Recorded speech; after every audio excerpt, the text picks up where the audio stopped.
Depending on who you ask, fluoridated water is improving on Mother Nature or a toxic chemical that has no place in the human body.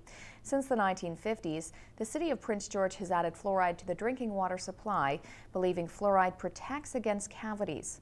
But not everyone agrees, and now the city has been slapped with a class action lawsuit.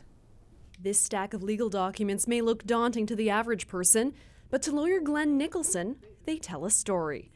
It's an application for a class action lawsuit against the city of Prince George, filed by Kevin Millership in Slocan. Well, given that this man spent 21 days in court on his Kamloops proceeding, the city of Prince George's main concern is they're going to have to spend a lot of money on legal fees in court to defend this thing. Millership has been down this road before.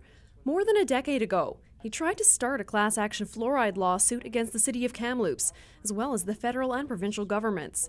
It failed, and he was ordered to pay the court fees at a higher rate than usual. This past summer, he filed another lawsuit against Cranbrook this time. The court may not take kindly to all of Millership's fluoride cases. We call it res judicata, we call it issue estoppel, but all of those words just are fancy ways of saying you get one kick at the can. Millership is claiming fluoride in the water ruined his teeth. He's going after the city to pay for his dental bills and damages. There's a whole array of arguments and defenses that can be very costly to organize and argue.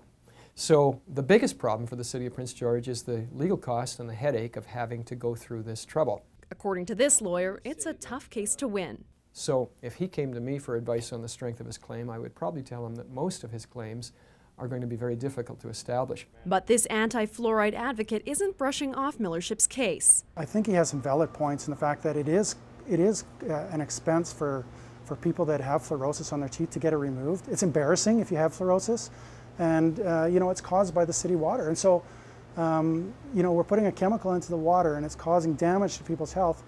They should have a recourse. There's some strong opposition to fluoride. Dave Fuller says Prince George is one of a handful of municipalities in the whole province that still adds it to drinking water. He points to science for his stance on fluoride. That's the key to Millership's lawsuit. He's going to have to find convincing experts who are not felt by the courts to be junk scientists. He's going to have to prove on a scientific basis that this fluoride is really dangerous and did this horrible thing to him. The city of Prince George says it won't be commenting on the case because it's before the courts.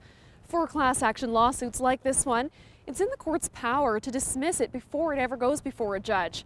So the city may be saving a fortune in legal fees if this one stopped early. Camille McDonald, CKPG News.